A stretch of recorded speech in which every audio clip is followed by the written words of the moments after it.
Davy's Marble in Time.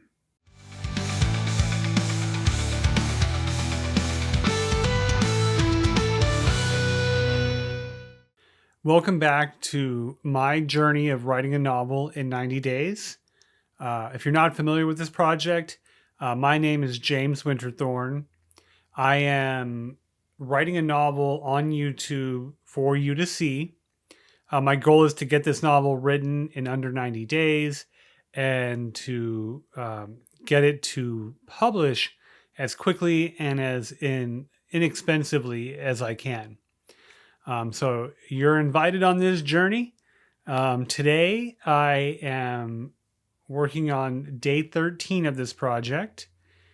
And today my focus is shifting the attention away from, I'm trying to juxtapose the violence that happened at the beginning of this chapter with hope and dreams of people that go through war and what they might be experiencing as their marble of hope.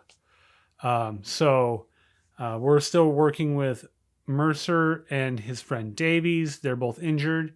And let's get into the first part of day 13 and find out. Now, I've never ridden a horse, or I don't know much about how horses take care of themselves. So I'm taking a lot of liberties on how they might treat her or how she might behave. But I'm okay with that.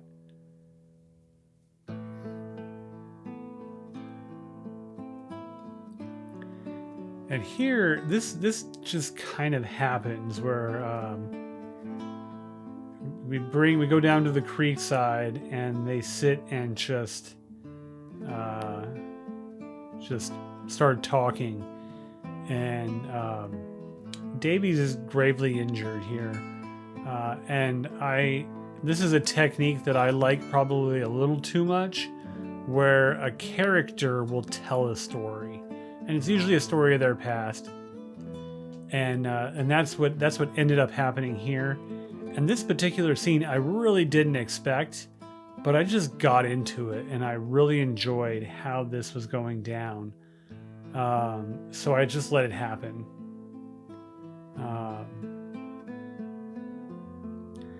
Trying to keep I want to keep this story that's being told here in Davy's voice as much as possible. So it gives it a flair, it gives it a different style, and just a novelty in the story writing that just kind of feels fresh. So I love this technique, and I probably do it way too often. But what this is doing here, and when I teased this video, I called it Davy's Marble. And we'll see it later in this writing session. But I really wanted to encapsulate the dream of his past in this story that's happening now.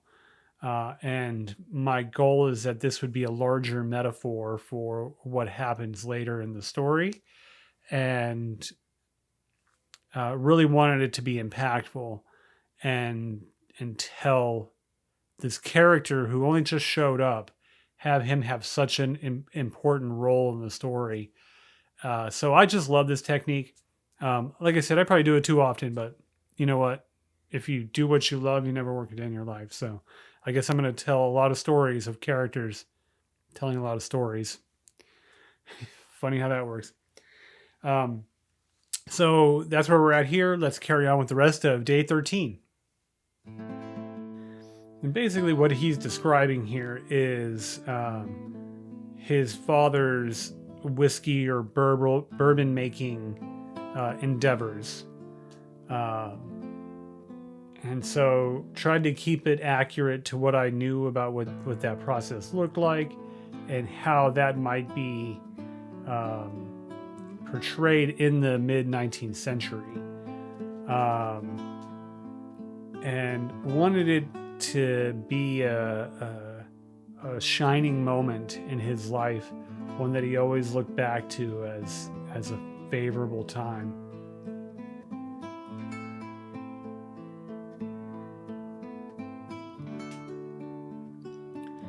Yeah, it's just trying to keep his dialect the same. I think I did a pretty good job on it, but it might be worth looking at later to see if there are some inconsistencies that can't be cleaned up with how Davies is telling this story here. And yeah, here's a reference to the Civil War. Again, like I'll have Civil War references, but the story itself is completely fictional, even if it references real events.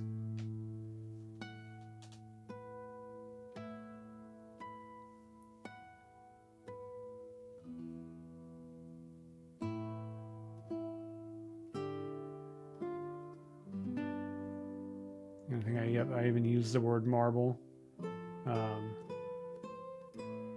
I like that metaphor and that description of a dream being contained in a marble.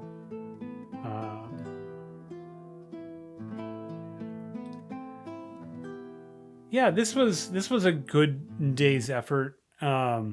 It's a long story for not necessarily carrying the narrative forward, but this is a foreshadowing event. And so while it's a glimpse back into the past, this is one of those seeds that I'm sowing that will pay off, I'm hoping, very significantly later. And a lot of these stories that are happening here will have that effect. At least that's my intent. So here I was really focused on keeping the dialect and Davies' voice consistent throughout this story within a story.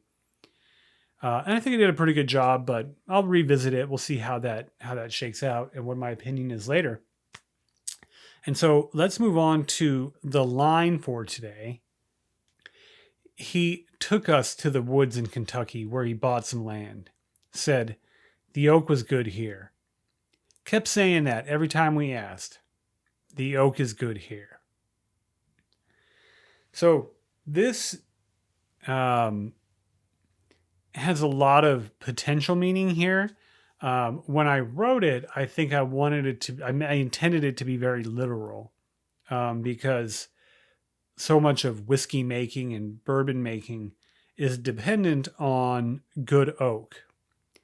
But this is also like where the oak is good, or where the ground is good, is also a grounding effect and encourages prosperity and just goodwill. So there's a lot that can be taken from what he's saying here. And this was when I read this after the fact, I'm like, I actually liked that a lot. So that's why it's here as the line of the day. So tomorrow we will pick up where this story is left off and see what happens with Davies, what happens with Mercer, and now the horse, since the horse is a more of a figure in the story. So looking forward to it. I like what happened here, and I like the potential that it gives me for events later in the story. So if you're enjoying this journey of watching me write a novel, please like and subscribe, and come back tomorrow. We'll pick up day 14. See you then.